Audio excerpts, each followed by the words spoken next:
right, this is going to be our last example in our quick chess endgame series. Hopefully you guys have enjoyed it. If you have, let me know in the comments, because I definitely take feedback, positive, negative, etc. I get complaints either way. If I take a long time to do comments and put out a 15, 25-minute video, the viewership dips and people only watch 5 minutes. If I put out a 5-minute video, they watch all 5 minutes and then complain that the video is not longer. I should do longer content and thought out more. And then I've got the Chessable content, which has hours and hours and hours. But you got to pay a little bit for it. There's a balance, folks. Choose your poison. Pick your complaints wisely. And I do different series.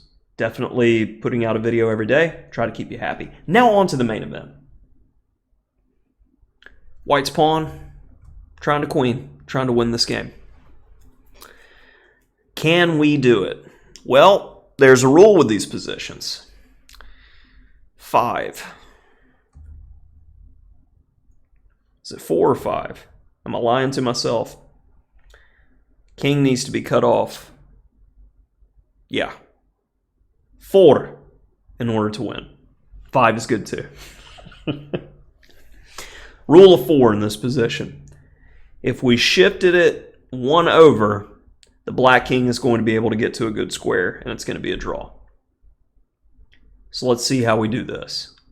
Well, we need our rook to get his rook to go away, and we still need space to get our king out. If his king is able to get there, of course, our king is never going to be able to get out, and we understand the drawing theme. So, rook c1. Now we ask him to go away politely. And it looks like life is going to be easy. Check. Now I give you playing black. How can we make life as hard as possible for white in this position? Because in any position, we're not looking to draw. We're looking to win. Always. If you can't win, you play the best you can, but you're always looking to win. That is always the psychology of competition. How can we give ourselves some winning chances here? Check. If the white king goes back in b7, we have a perpetual. So in order to make progress, he must go to d8. Now, hopefully you got this theme from a previous video, checking distance. Rook h2. If he queens, what happens? Checkmate. Always chances. You just have to look for them. So now back to white's perspective. How can I make progress with white? Well, we see what happens if we queen the pawn.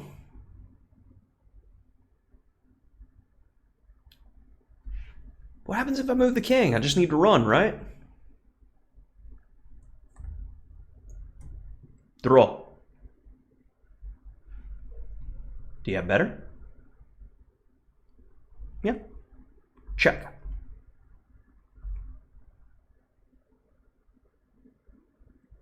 Check. Exclaim. We had to give a little to get a little there, folks, and now we have the queen on the board. And you go, oh God, this is a tough one. Not really when the king and rook are separated. So let's break it down a bit. I just want to make him step on a landmine where I can fork the king and rook and make life easy. It's not painfully apparent to start with. Take your time and see if you can figure out a pattern. Then follow along. All right, gave you an opportunity to pause the video and try to figure it out. Let's move on. Check. Now if he steps on any of these squares at any point in time, I should have a skewer. Okay, that seems relatively safe. Now, winning by that way is one idea. Winning, ooh, bad arrow. Winning by this way is another. Try to think about it geometrically when winning. So check. That makes it very difficult for the king to ever approach the rook. Excellent move. Check. And the king is going to run out of squares now. You must step on a dark square. And with it, win the rook in the game.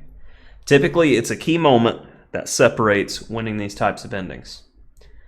So, hopefully, these really quick endgame videos, snapshots of ideas in endgames, help you in your games. If you've enjoyed it, smash that like button, hit subscribe. Helps with the algorithm. I really appreciate it.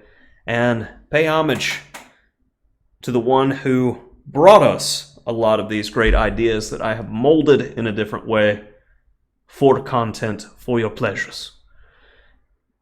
I Am Silman's Complete Endgame course is one of the first endgame books I fully went through, and I really appreciated it. I've always recommended it to all of my students. Love the layout, love the descriptions, loves the way he breaks down positions. If you don't have the book, get it. It's definitely the first endgame book. And if you have questions on more, happy to answer them in the comments of where you should go next. And if you want to see more content, don't be afraid to ask. I constantly make a list, and as you see, these videos come out every day. We'll make more. Thanks for joining in. Appreciate your support.